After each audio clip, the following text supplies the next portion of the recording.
Good morning children. Kusum ma'am की class में आपका स्वागत है। प्यारे बच्चों, आज का हमारा टॉपिक है ट्रांजिटिव एंड इनट्रांजिटिव वर्ब्स। बहुत से बच्चों को ये क्लियर ही नहीं होता है कि ट्रांजिटिव और इनट्रांजिटिव वर्ब में क्या अंतर है। तो बच्चों, मैं आपको ये बता देती हूँ कि इस वीडियो में मैं आपको एक ट्रिक दूँगी जिससे आप जल्द ही समझ जाएंगे कि इन दोनों वर्ब्स में क्या अंतर है। तो चलिए शुरू करते हैं। मैंने पहले भी एक वीडियो बनाई है जिसमें आपको मैंने वर्ब्स की दोनों टाइप्स करवाई थी, मेन वर्ब और हेल्पिंग वर्ब, दोनों के बारे में समझाया था।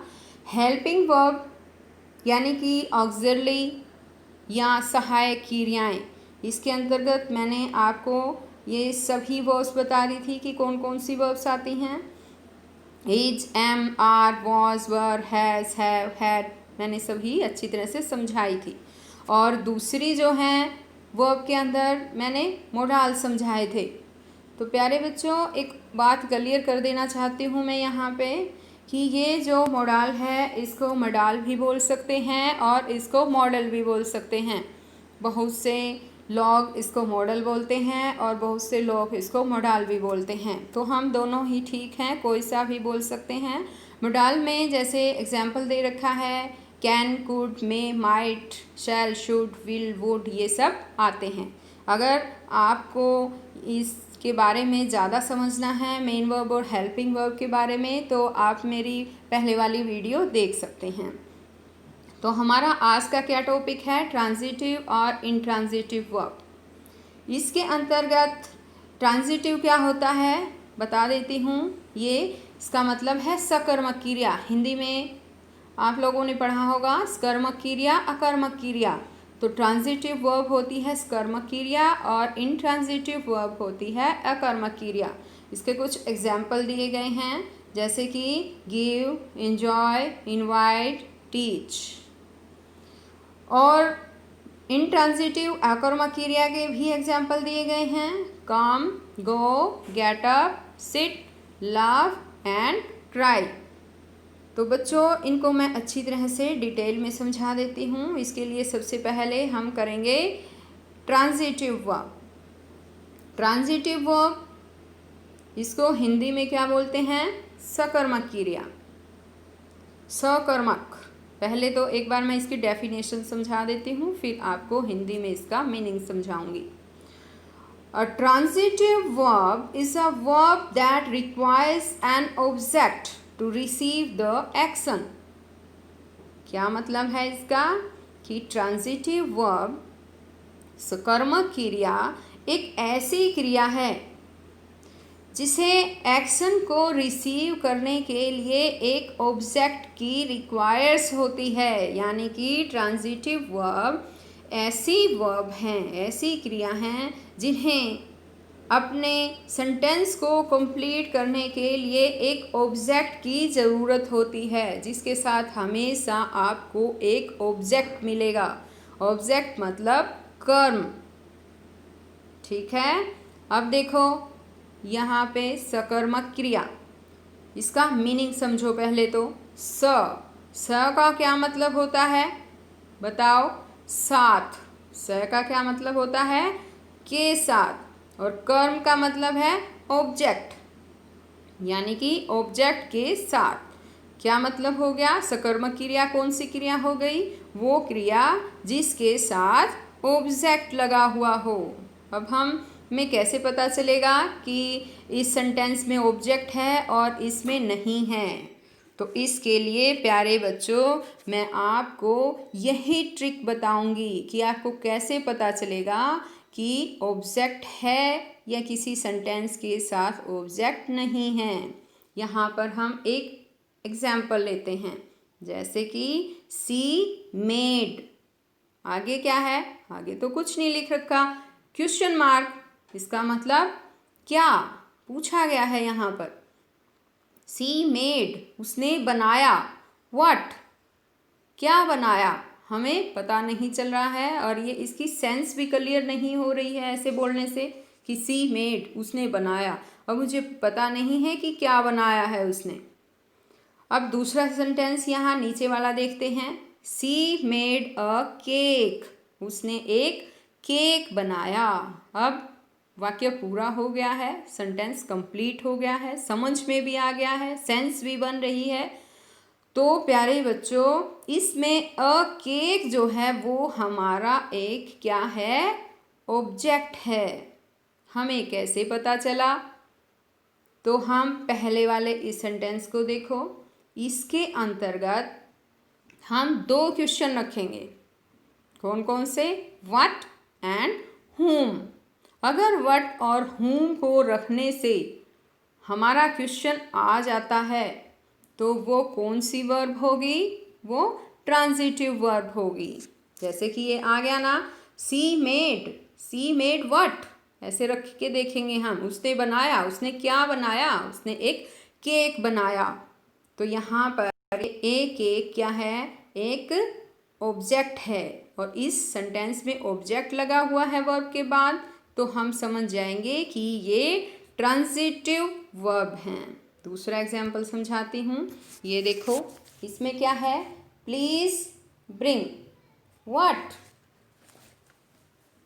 कृपया लाइए। क्या लाएं? व्हाट, व्हाट रखा।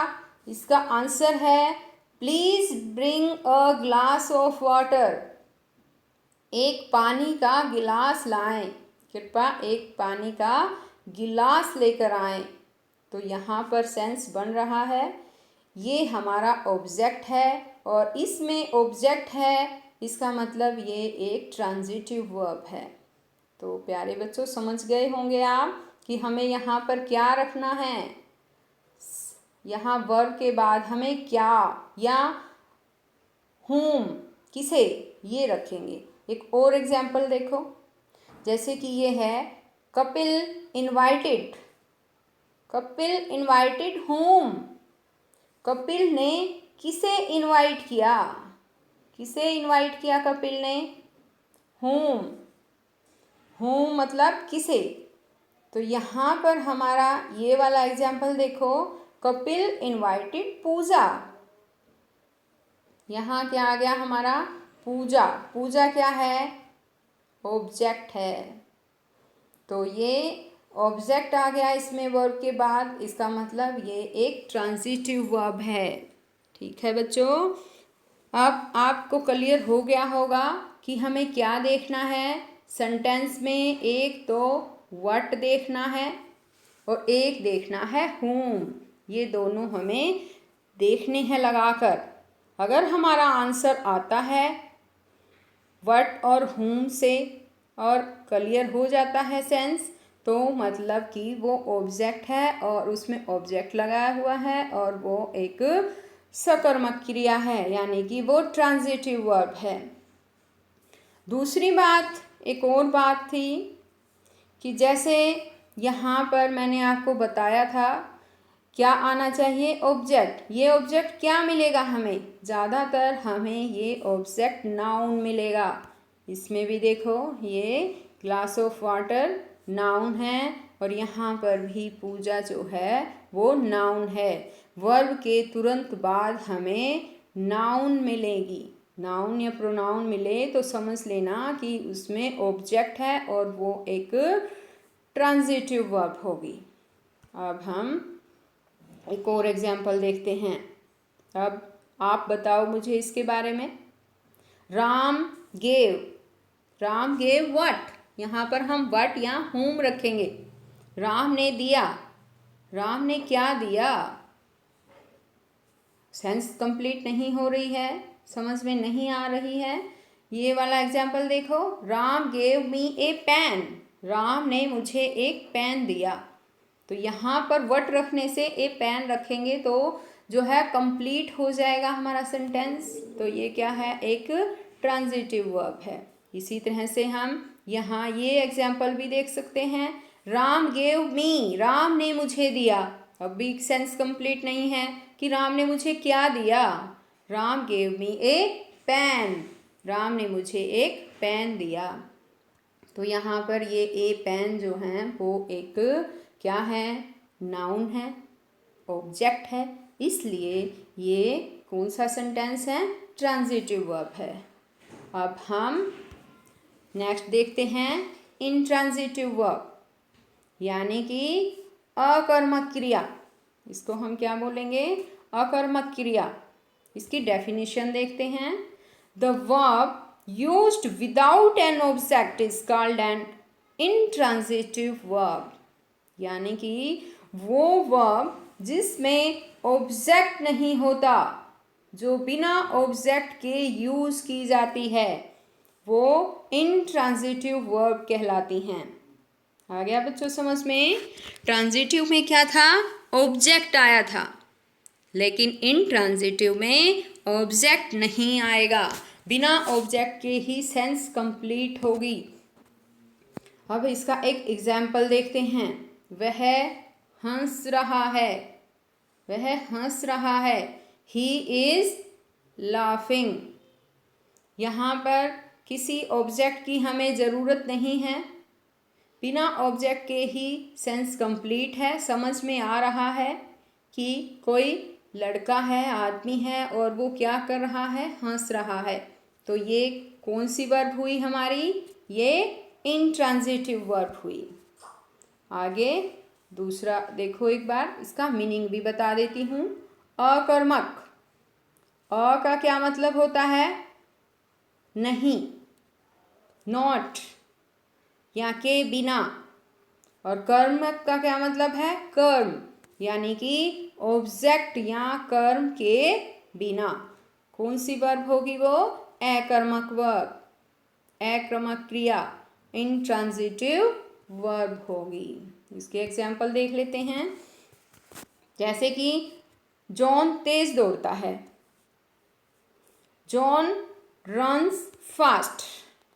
यहाँ देखो सेंस कंप्लीट है। हमें ऑब्जेक्ट बताओ क्या है, हमें क्या देखना है? ये हमारी वर्ब है, और वर्ब के तुरंत बाद अगर ऑब्जेक्ट आता है तो ट्रांजिटिव वर्ब, नहीं आता है तो इंट्रांजिटिव। और यहाँ पर वर्ब के तुरंत बाद क्या आया हुआ है? फास्ट। फास्ट क्या है? फास्ट एक एडवर्ब है, नाउन प्रोनाउन नहीं है ना। इसके वर्ब के तुरंत बाद अगर नाउन प्रोनाउन आता है तो वो हमारी ट्रांजिटिव वर्ब होगी। ठीक है, यहाँ फास्ट क्या है? एडवर्ब है, एडवर्ब यानी जो वर्ब की को क्वालिफाई करता है। जॉन दौड़ता है कैसा? हाउ। यहाँ पे कौन सा क्वेश्चन आया? हाउ पूछा गया है कि जॉन कैसे दौड़ता है। तो हमें, मैंने तो बताया था कि हाउ आ जाए, व्हेन आ जाए, वेयर आ जाए, ये वाले जो भी वर्ड आ जाए तो ये नहीं देखने हमें। हमें क्या देखने हैं? हमें व्हाट और क्या देखना? शाबाश बताओ, होम। ये दो ही वर्ड देखने हैं ऑब्जेक्ट के लिए। तो यहाँ पर तो हाउ में क्वेश्चन आया हुआ है कि जॉन कैसे दौड़ता है? जॉन तेज दौड़ता है, इसलिए ये एक इंट्रांजिटिव वर्ब हुई। दूसरा एग्जाम्पल देखो, प्लीज सिट, कृपया बैठें। ये भी सेंस क्लियर है और इसमें ऑब्जेक्ट की ज़रूरत ही नहीं है। सिट के बाद कोई भी वर्ड नहीं आया हुआ है, तो ये एक इंट्रांजिटिव वर्ब हुई। नेक्स्ट एग्जाम्पल देखो, शाबाश बच्चों, ध्यान से देखो इस सेंटेंस को। वह स्कूल जाता है, ही गोज टू स्कूल। यहाँ पे हमारी वर्ब क्या है? गोज है। सबसे पहले तो हमें वर्ब को देखना, वर्ब कौन सी है? गोज। गोज के तुरंत बाद देखना होता है हमें कि क्या आया हुआ है। क्या है? टू स्कूल, वह स्कूल जाता है। इसका उत्तर हमें कैसे आ रहा है कि वो कहाँ जाता है, यानी वेयर। तो मैंने बताया था आपको, वेयर, कहाँ, व्हेन, कब। इस तरह के अगर हाउ, कैसे, इस तरह के क्वेश्चन आ जाते हैं तो वो ऑब्जेक्ट नहीं होता है, वो हमारा एक कॉम्प्लीमेंट होता है। ठीक है, यहाँ पर टू स्कूल हमारा ऑब्जेक्ट ना होकर एक कॉम्प्लीमेंट है।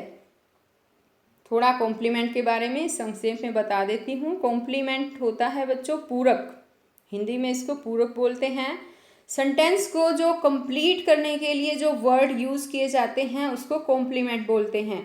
तो यहाँ पर वह जाता है, अगर ऐसे होता है ये वह जाता है, हमें पता ही नहीं कहाँ जाता है, सेंस कंप्लीट नहीं है कि वो मंदिर जाता है, बाजार जाता है, स्कूल जाता है, कंप्लीट नहीं है। इसलिए यहाँ पर एक कॉम्प्लीमेंट रखा गया है, he goes to school.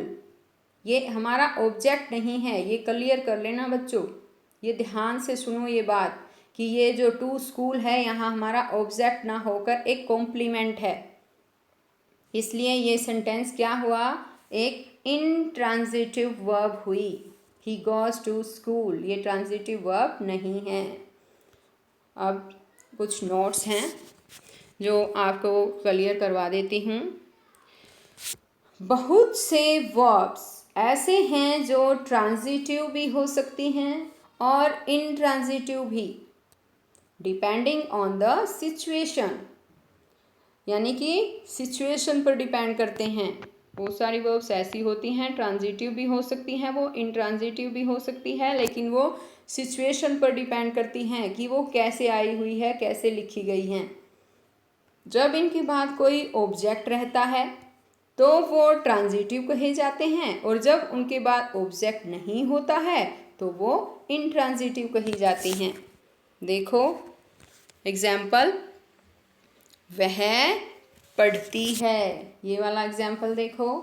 She reads, sense complete हो गया ना, वह पढ़ती है। वह पढ़ती है क्या है, और इसके साथ कोई ऑब्जेक्ट भी नहीं दे रखा है, तो ये कौन सी वर्ब हुई, इंट्रांजिटिव वर्ब हुई। अब दूसरा एग्जाम्पल देखो, वह एक किताब पढ़ती है। सी रीड्स अ बुक, यहाँ पर उसने दे दिया अ बुक, एक किताब पढ़ती है। तो यहाँ देखो बच्चों, हम वही क्वेश्चन लगा के देखेंगे, वह क्या पढ़ती है, she reads what, she reads what, she reads a book, वह एक बुक पढ़ती है। तो ये कौन सी वर्ब हुई बताओ मुझे, शाबाश सोचो। ये क्या हुई, ट्रांजिटिव वर्ब हुई। अब दूसरा एग्जाम्पल देखो, ही इज प्लेइंग, वह खेल रहा है। इसके साथ कोई भी ऑब्जेक्ट नहीं है, कौन सी वर्ब है हुई फिर, ये इंट्रांजिटिव वर्ब हुई। लेकिन दूसरा सेंटेंस ये वाला देखो, नीचे वाला, ही इज प्लेइंग फुटबॉल, वह फुटबॉल खेल रहा है। तो यहाँ पर हम वही क्वेश्चन लगा के देखेंगे, he is playing what, playing what, क्या खेल रहा है, फुटबॉल, व्हाट का आंसर आया फुटबॉल। तो यहाँ पर ये कौन सी वर्ब हुई, हमारी ट्रांजिटिव वर्ब हुई। Very good. आगे एक और बात क्लियर कर देना चाहती हूँ, जैसे कि ये है ही इज़ प्लेइंग, और दूसरा एग्जाम्पल है ही इज़ प्लेइंग फुटबॉल। ये जो मैंने यहाँ समझाया था ना, यही वाला एग्जाम्पल है, लेकिन इसमें एक दूसरी बात है जो क्लियर कर देना चाहती हूँ। प्लेइंग प्लेइंग तो दोनों में ही है। प्लेइंग क्या है हमारे यहाँ पे, मेन वर्ब है, और इज़ क्या है, हेल्पिंग वर्ब है। तो बच्चों ये ध्यान रखो कि केवल मेन वर्ब्स ही ट्रांजिटिव और इंट्रांजिटिव हो सकती है। यहाँ पर जो इज दे रखा है, हेल्पिंग वर्ब है, वो कभी भी ट्रांजिटिव इंट्रांजिटिव वर्ब में नहीं गिनी जाएंगी। ठीक है, जो भी मेन वर्ब होती है, मेन वर्ब कौन सी, इसके लिए आप मेरी वीडियो देख सकते हैं, मैंने समझाया था। मेन वर्ब जैसे कि खाना, नहाना, धोना, सोना, रोना, ये सारी जो है वो मेन वर्ब होती हैं, और ये ट्रांजिटिव भी हो सकती है और इंट्रांजिटिव भी हो सकती है।